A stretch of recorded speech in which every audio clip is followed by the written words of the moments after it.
আসসালামু আলাইকুম। কি দেখে খেতে মন চাচ্ছে? খাবেন? তাহলে চলুন রান্না শিখিয়ে দিই। রান্না করে বাসায় খাবেন। বাটা মাছ দিয়ে আর কুমড়া দিয়ে রান্না করব। তার জন্য বাজার থেকে একটা কুমড়াকে ৪ ভাগ করে আমি ১ ভাগ এনেছি। আগে একটা এনেছিলাম, সেটার অর্ধেকই আমার নষ্ট গেছে, এইজন্য আমি অল্প আনছি। প্রয়োজনে আরও এনে তারপরে বাসায় রান্না করে খাবো, ফ্রেশ ফ্রেশ, সেটা আরও বেশি মজা। এখানে আমি মাছটাকে ভালোভাবে ধুয়ে লবণ হলুদ দিয়ে মেখে এটাকে ভাজবো। অনেকে কি করে, মাছটা ভাজা এমনভাবে ভাজে একবারে শক্ত করে ফেলে, বেশি কড়া করে ভাজলে মাছের কোনো স্বাদ থাকে না। আমি কি করি, হালকা করে ভাজি, একটু হালকা লালচে হলেই আমি এপিট ওপিট করে ভেজে নেই। বেশি ভাজলে আমার কাছে মনে হয় যে মাছের কোনো স্বাদই থাকে না। আর না ভেজে যদি মশলার মধ্যে কষাইয়া রান্না করা যায়, সেটা মাছের স্বাদটা আমার মনে হয় আরও বেশি আসে।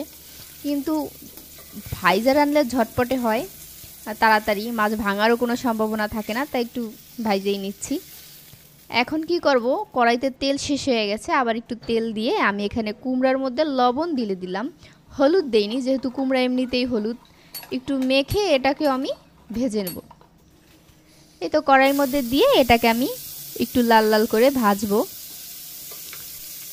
একটু ভেজে রান্না করলে, আমার মেয়ে তো ছোট, ও ভেজে রান্না করলে খুব পছন্দ করে খায়। ছোটবেলা তো কুমড়া দেখলেই আমার বমি আসতো, খেতেই পারতাম না। কিন্তু আমার মেয়ে দেখি আবার উল্টা, সে কুমড়া হলে আর কিছুই লাগে না, কুমড়া হলেই সে খালি কুমড়া খেয়েই, মিষ্টি কুমড়া খেয়েই পেট ভরবে। ছোটবেলা থেকে ও মিষ্টি কুমড়া খুব পছন্দ করে। এখন আমি রান্নায় চলে গেছি। কড়াইতে তেল দিয়ে তেলের মধ্যে পেঁয়াজ বাটা আর রসুন বাটা দিয়ে একটু ভেজে নেব। তারপরে গুঁড়া মশলা দিলাম, হলুদের গুঁড়া, মরিচের গুঁড়া, ধনিয়া গুঁড়া, জিরা গুঁড়া, যে যে মশলা খান সেটা দিবেন। দিয়ে পরিমাণ মতো লবণ দিয়ে এটাকে আবার একটু নেড়ে চেড়ে একটু ভেজে আমি এখানে অল্প একটু পানি দিয়ে দিচ্ছি। পানি দিয়ে মশলাটাকে ভালোভাবে কষাবো। আপনি মশলাটা যত বেশি কষাবেন, আপনার মাছের স্বাদ তত বেশি মজা হবে। কারণ আমি এখানে মাছটা কিছুই তো মশলার মধ্যে কষাবো না, কাঁচা গন্ধ আসলে তখন আর ভালো লাগবে না। আমি আবার একটু পানি দিয়ে এটাকে আবার কিছুক্ষণ কষাই নিচ্ছি। এই তো আমার তেল ভেসে উঠেছে, আমার মশলাটা ভাজা ভাজা হয়ে গেছে। এখন আমি এখানে ঝোলের পানি দিয়ে দেবো। আপনারা যতটুক ঝোল খেতে চান বা আপনি যতটুক মাছ তরকারি নিয়েছেন সে অনুযায়ী পানি দিবেন। আমি এতটুক পরিমাণে পানি দিয়েছি, এটা সমান সমান আছে। সেদ্ধ হওয়ার পরও ঝোল অনেকটাই থাকবে।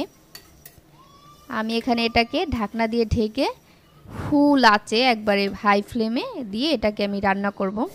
৫-৬ মিনিট পর আমি ঢাকনা খুলে দেখি যে মিষ্টি কুমড়ো সেদ্ধ হতে বেশি সময় লাগে না, আরও যেহেতু ভাজছি এই ক্ষেত্রে আরও সেদ্ধ হতে কম সময় লাগে। এখন আর আমি ঢাকা দেইনি, এভাবে খুলেই কিছুক্ষণ একবারে লো আঁচে রান্না করে আমি ধনিয়া পাতা দিয়ে দিলাম।